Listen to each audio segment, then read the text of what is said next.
Hello, friends, and welcome back to Stories About Entitled People. In our first story, we've got a night shift manager just trying to close up shop when a last-minute customer rolls in with a massive order and a major attitude. But before we begin, best way to support our channel is to leave comments, like, and subscribe with the turned-on bell so you don't miss the new video every single day. Here we go. She lied about not knowing our closing time, so I hit redial.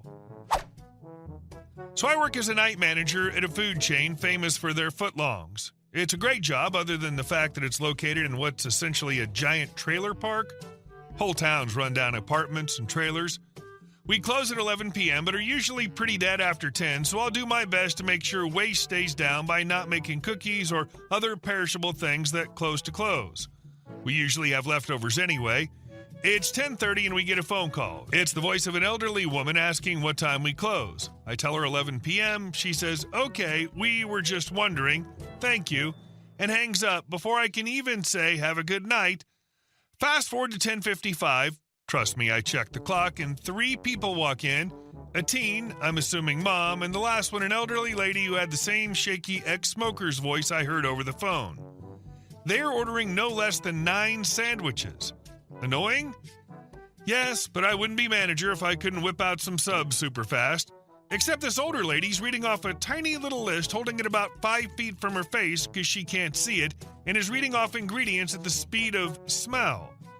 2 young, capable people are there with her, but are off in la-la land talking about whatever. She's getting frustrated because she can't figure out who wants what. We're getting frustrated because it's now past 11, but we made it through all 9 subs. So I bag her stuff up. I thought we were in the clear, just got to ring her out and we're golden. Haha, not so fast. She needs cookies, and this is where it goes all bad. She looks at all the cookies in the cookie case, sees the lone 4 sugar cookies left in there, and asks for 2 dozen chocolate chip. I double-check the case to make sure I'm not crazy and tell her we don't have those right now. All I have are these sugars. She proceeds to flip her wig, asking how we could not have chocolate chip. It's the main cookie, and she really needed those. Why can't we bake them if we're so slow? This is ridiculous. We're just being lazy, etc., etc. The other 2 girls with her are still oblivious in their conversation. I'd kinda had it with this lady insinuating that we were being lazy, so I tell her we don't bake cookies that close to close, and if you need some, I'll be happy to make them when it's not 5 minutes before closing time. She comes back saying, "Well, I had no idea what time you closed." I say, "Didn't I talk to you on the phone earlier about the closing time?" I could see her scowl deepen, and she says, "No, that wasn't her." But I could tell she was trying to get out of there a lot quicker all of a sudden. As she's handing off the 1 bag to the teen, I go over, grab the phone, click 1 spot down the caller ID, and press call. Sure enough, I hear a phone start chiming. The elder lady hands off the other bag, looks at her phone, looks kind of puzzled at the number she doesn't recognize, calling her at 11 p.m., and looks up to see me standing at the register with the phone in hand. I wish I could explain the look she had on her face. She quickly tries to play it off, though, by ignoring it and acting like it was someone else. But damn, she practically ran out of the store after that. She called the next morning and tried to say we were being rude and making rude comments to her, but management checked the cameras and saw what happened and just said don't do that again. But it was pretty funny. I haven't seen her since. I just don't understand how some people miss the whole manners, respect, and kindness thing. It doesn't matter how old or how young you are, treating other people like they're beneath you is ridiculous. She could have asked you for 2 dozen cookies when she called, and you would have made them for her. This revenge was delicious, just like those cookies could have been. And our second story. You're in my way? No problem. I get paid by the hour. So I'm a mail carrier in a tiny town, less than 800 people tiny. I'm en route yesterday, coming around an uphill turn, and Captain Jerk starts to back out from his driveway onto the road and almost hits me. I politely beep, letting him know I'm there, and he waves me the back-up wave. As a mail carrier, we're not supposed to back up more than so many feet, technically, but the preference is not at all unless there's no other option. Now, I'm on a hill at an angle, being on the technical passenger side. That made backing up unsafe. So I shake my head no. Oh, the entitlement. The disbelief on his face as he got out of his car immediately set off alarm bells. I've seen too many Karen videos. I need to back up. You can back up and let me out. I've been waiting for a chance like this. First off, sir, we have regulations against us backing up. I have several warnings posted in this van. I point to 3 different big old warning stickers saying, do not back up. Always park to where you can pull out. Avoid backing at all times. Because at this point, of course, he's walked up to the other window.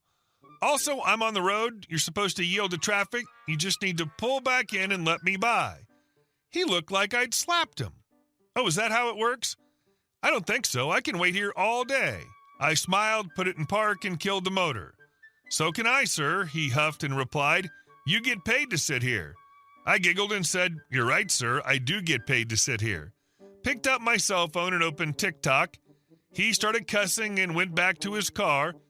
Instead of pulling back in his driveway, this a-hole gets his passenger to attempt to help him. They let him bottom out in the drainage ditch. The thing that was the chef's kiss, though, was after I got off and stopped at the only gas station / deli / community center in the town. As I'm standing in line, I notice his butt in line a few ahead of me. In walk 3 county cops. I say, excuse me, gentlemen, quick question. I'm basically being petty, but indulge me if you don't mind.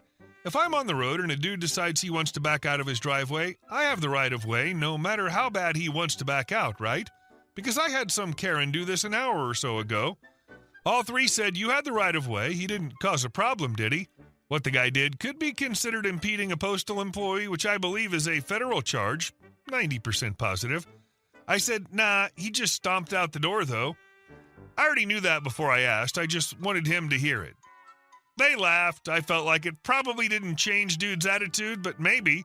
Plus, I enjoyed that feeling of being that petty to someone who deserved it. The obvious and most reasonable solution was for him to just pull forward and let you pass.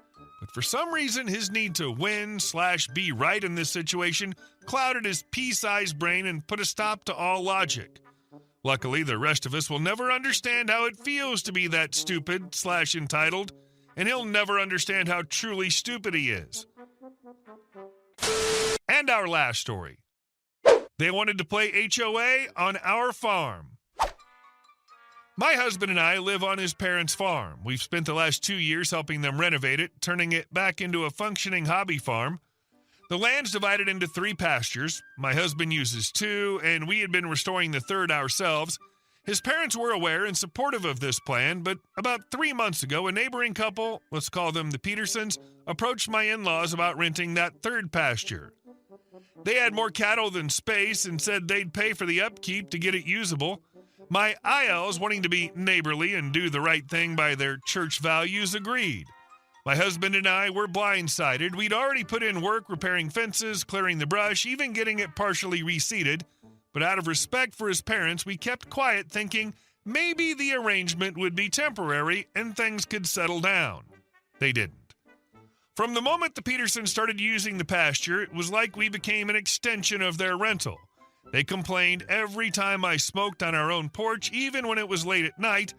They griped about the music I played while gardening or working around the barn, even though it was never blasting.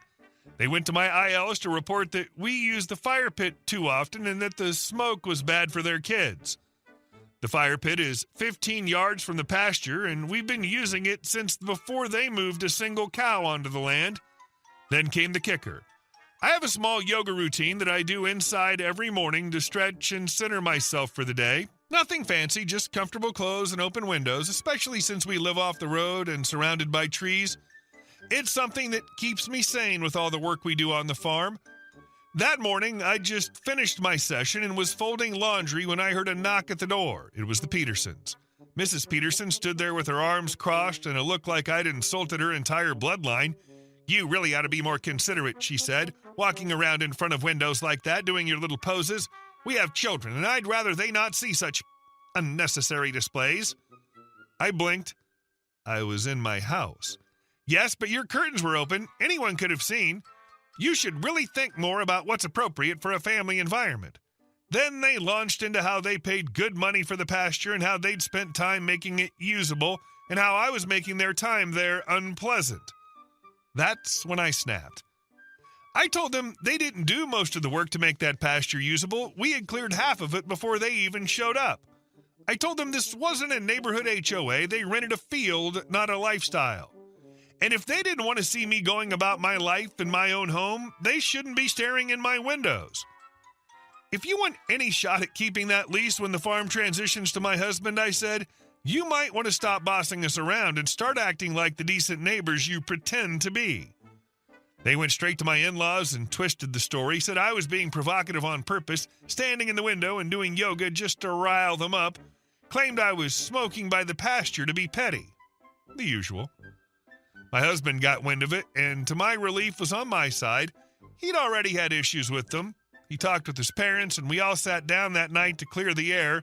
To their credit, my in-laws apologized. They didn't realize the full extent of the Petersons' behavior and admitted they may have been too quick to accommodate them.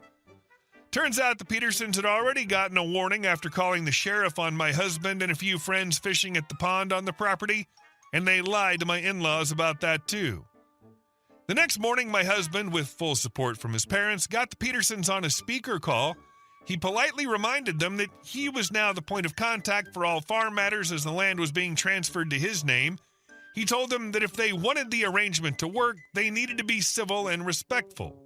He offered compromises, just like texting ahead if they were coming by so we'd know to keep things low-key. Mr. Peterson hung up. They didn't answer when we called back. So now we're done playing nice. My husband has already spoken to our family's lawyer about terminating the lease. Meanwhile, I've started putting up a privacy fence, 1 section a day, slowly but surely, not just for boundaries, but for peace of mind. What nerve! They're leasing a pasture and want to have input into what happens around it?